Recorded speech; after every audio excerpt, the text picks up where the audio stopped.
Assalamualaikum warahmatullahi wabarakatuh. Bismillahirrahmanirrahim. Hamdanillah, salatan wassalaman ala sayyidina Muhammad ibn Abdillah Rasulillah wa ala man sahibah wa tabi'a hudah, amma ba'd. Di dalam kitab Sahihul Bukhari, hadis nomor 7469, diceritakan oleh Rasulullah SAW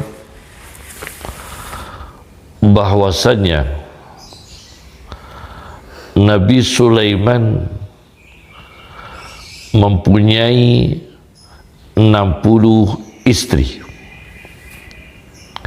Suatu ketika Nabi Sulaiman bercita-cita ingin menggauli perhubungan biologis dengan satu persatu sampai 60 istri Nabi Sulaiman,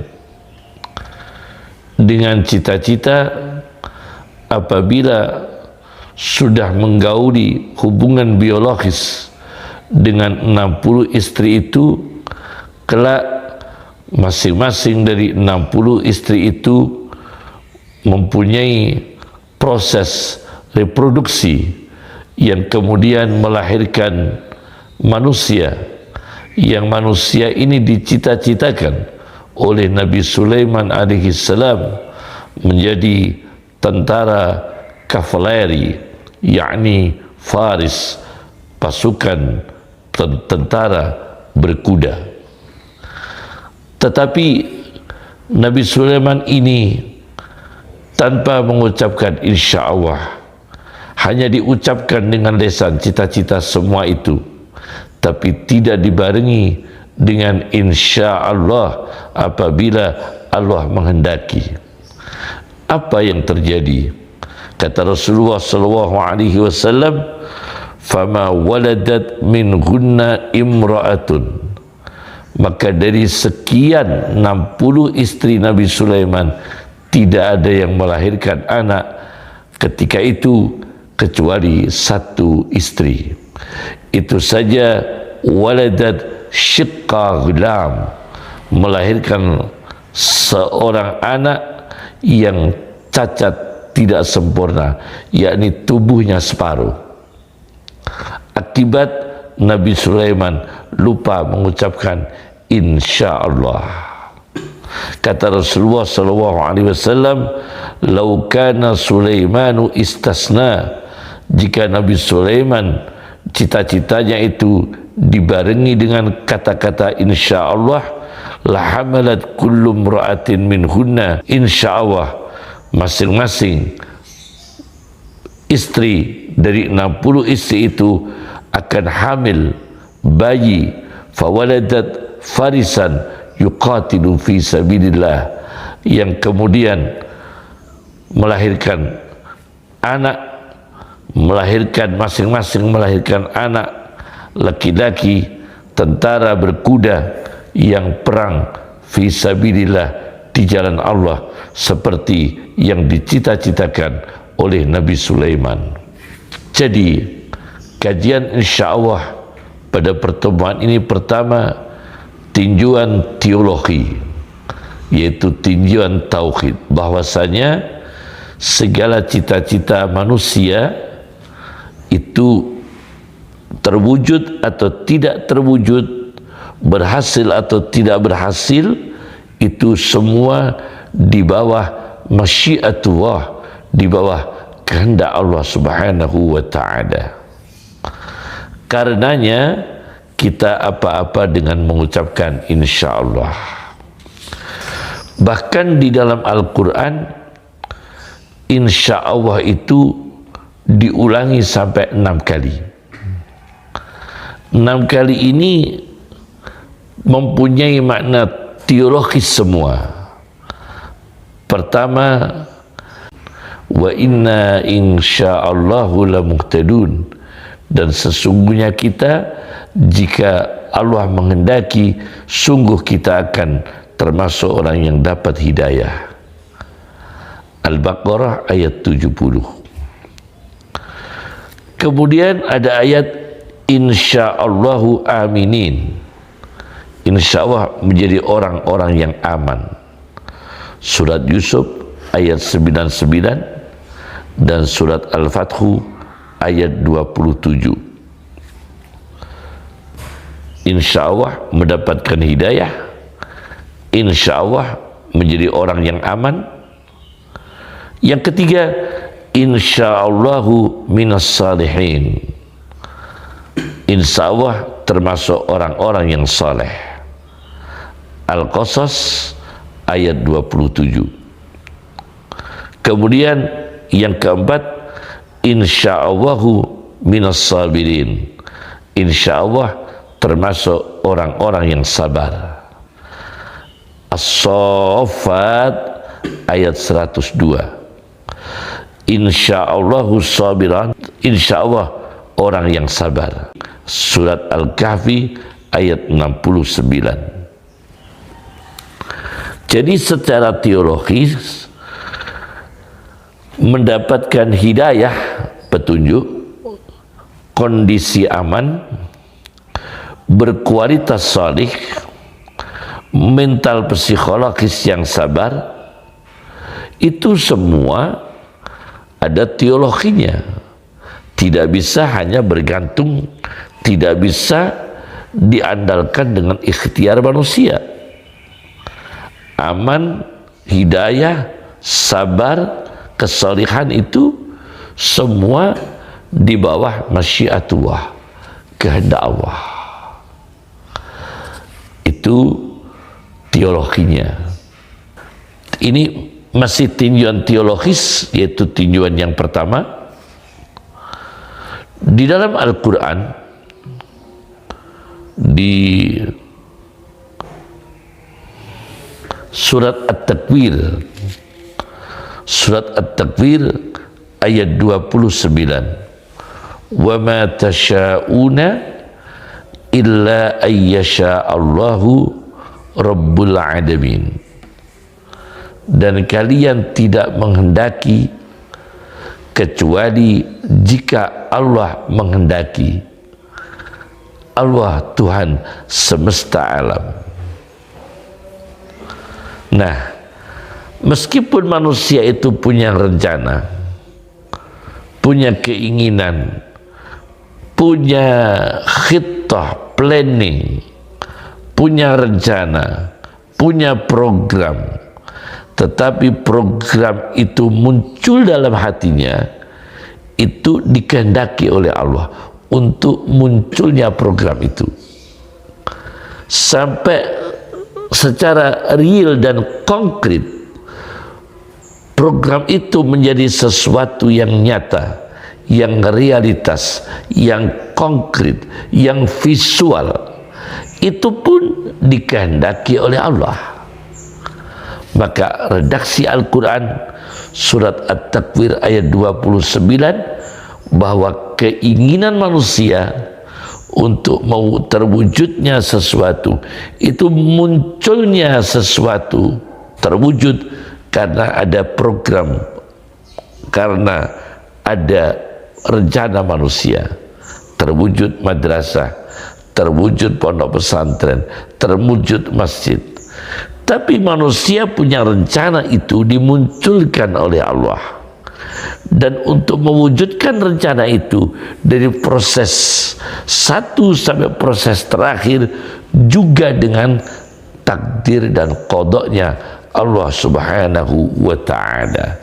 Ini termasuk tinjauan teologis. Lebih jelasnya di dalam tafsir Baydawi dengan Hasyiah Al-Qunawi. Tafsir Baydawi, Hasyiah Al-Qunawi, di jilid 2 halaman 126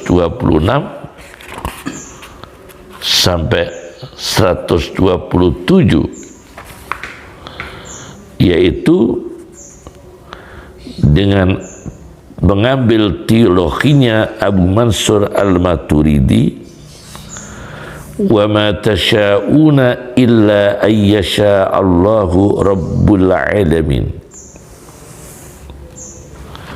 Beliau di sini mengatakan tafsirannya, anna masyiatal abdi laysat bimustaqillatin fi khusudil fi'li.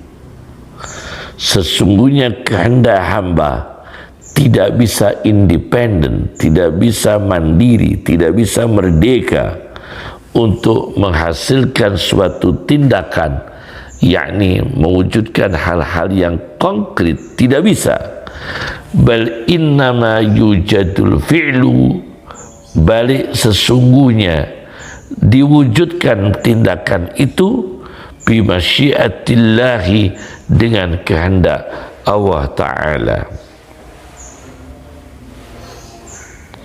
Maka digambarkan di sini, fayakunu masyiatul abdi min masyiatillah, keinginan manusia, kehendak manusia, kehendak hamba dari kehendak Allah Subhanahu wa Ta'ala. Nah, inilah namanya teologis. Ayat ini tentang keinginan manusia untuk istiqomah.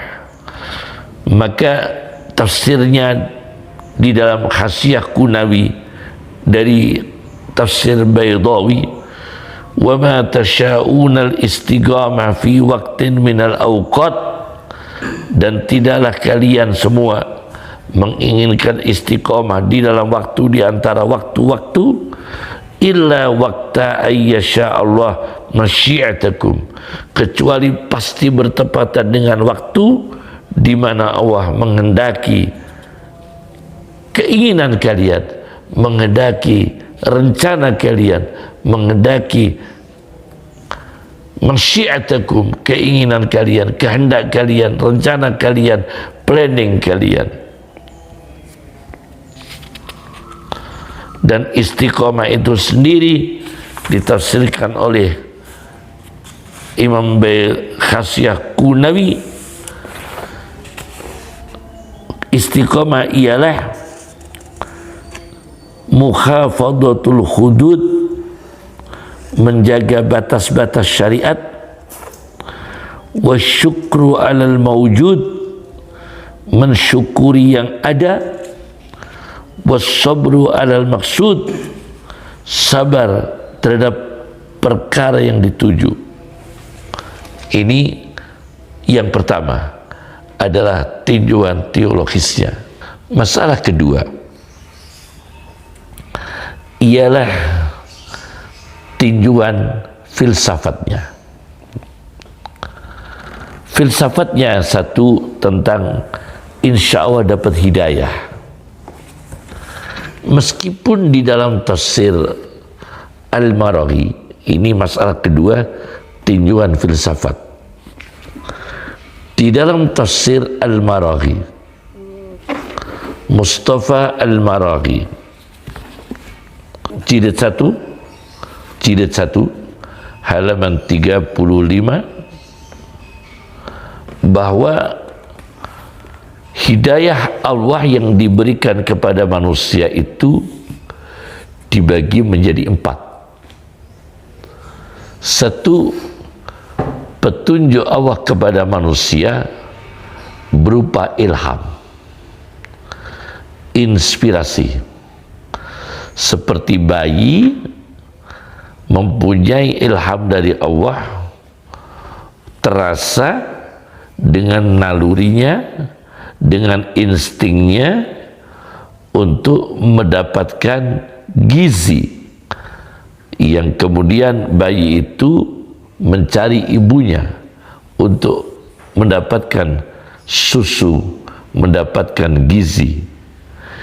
Ini bayi diberi bekal oleh Allah, namanya hidayatul ilham, petunjuk ilham. Yang kedua adalah hidayatul hawas, petunjuk panca indera, di mana dalam hal ini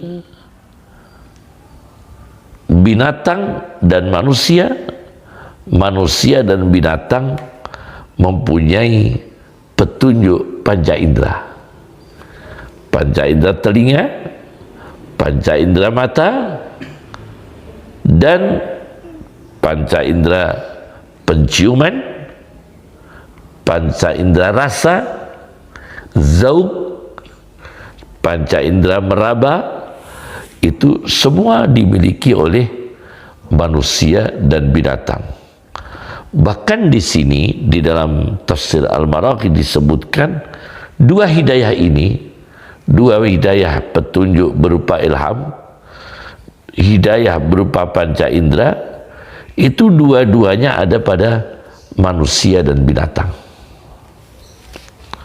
Bahkan kadang-kadang manusia, kadang-kadang binatang itu lebih kuat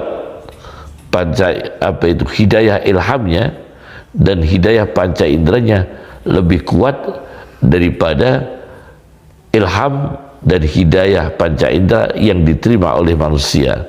Seperti bagaimana Allah memberikan inspirasi kepada lebah untuk membuat rumah, sampai redaksi Al-Quran mengatakan wa auha rabbuka ilan nahli, dan Tuhanmu memberikan ilham kepada lebah untuk membuat rumah. Yang ketiga adalah pemberian Allah kepada manusia adalah hidayatul aqli, hidayah akal, di mana akal itu mempunyai keutamaan yang luar biasa. Dan meskipun diperdebatkan apakah akal itu di otak, apakah akal itu di dalam hati, tetapi yang jelas akal manusia itu merupakan hidayah Allah yang lebih tinggi daripada hidayah panca indera. Kemudian yang keempat adalah hidayah agama, hidayatul adyan, hidayah agama, wasyara'i, hidayah syariat. Nah, inilah akal, ilham, panca indera dikontrol semua oleh hidayah agama.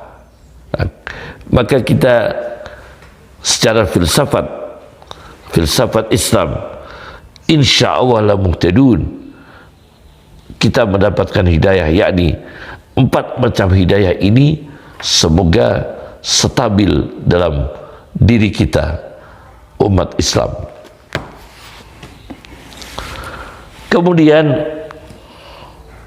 insya Allah dikaji dengan tinjauan tasawuf.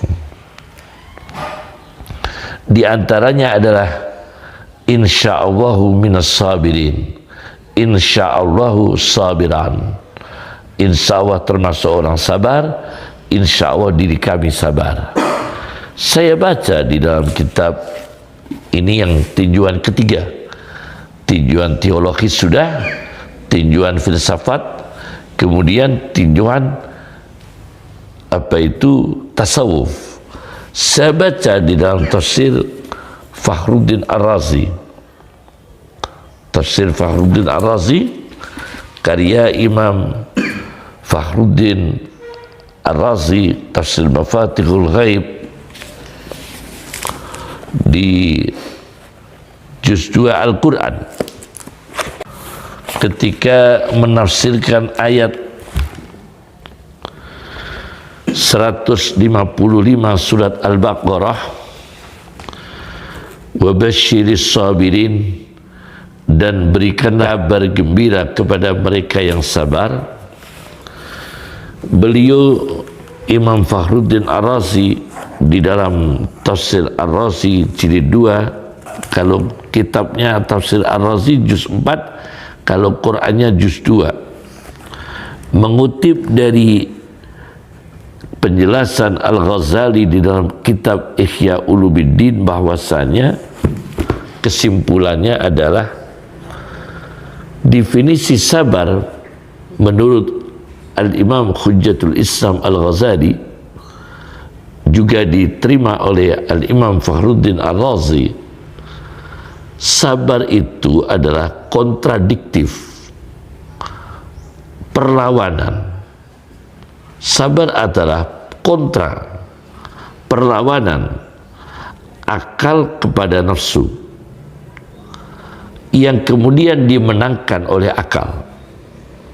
Ketika akal melawan nafsu, kemudian dimenangkan oleh akal, maka terjadi sabar. Misalnya secara nafsu kita ingin makan sesuatu, tetapi secara akal, tinjauan kesehatan, makanan itu dilarang untuk kita, karena makanan itu akan berbahaya dengan penyakit yang kita derita. Kemudian kita menahan diri, tidak makan makanan tersebut karena itu bahaya dengan penyakit kita. Maka kita bisa menahan diri itu, akal kita mengalahkan nafsu. Nah, itulah terjadi sabar. Oleh karena itu, malaikat itu tidak punya nafsu, hanya punya akal. Maka tidak ada perlawanan antagonis, perlawanan antara akal dan nafsu tidak terjadi pada diri malaikat.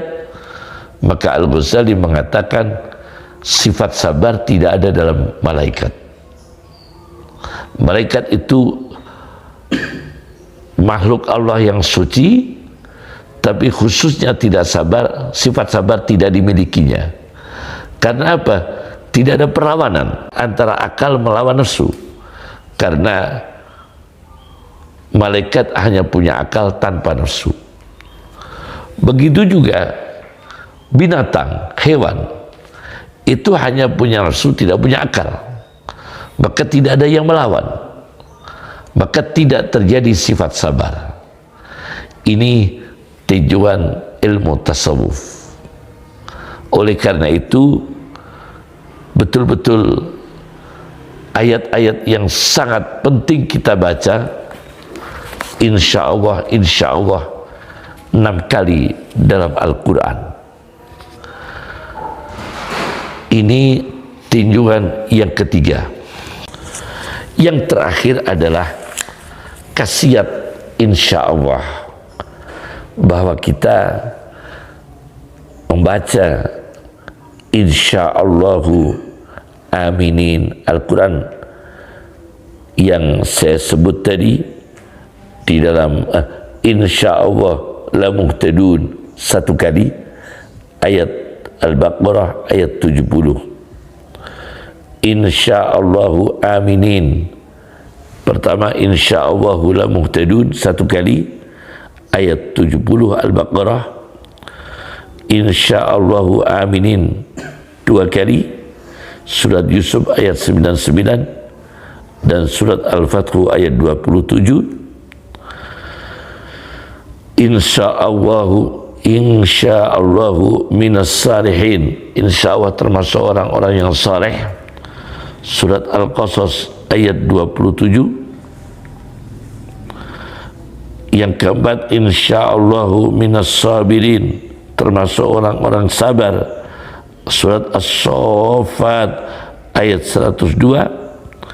Ditambah insyaallahu sabiran, insyaallah kami termasuk orang sabar, surat Al-Kahfi ayat 69. Apabila ini dirutinkan, dilazimkan, dijadikan wiridan, insyaallah kita akan selalu mendapatkan hidayah, keamanan, diri kita aman, perdagangan kita aman, bisnis kita aman, rezeki kita aman, akhlak kita aman, keluarga kita aman, politik kita aman, negara kita aman. Kemudian mendapatkan hidayah dengan berbagai macam hidayah, kemudian menjadi kondisi saleh, kemudian menjadi orang secara psikologis orang yang sabar. Inilah khasiat insya Allah. Jadi ada 4 tinjauan. Cukup dari kami. Assalamualaikum warahmatullahi wabarakatuh.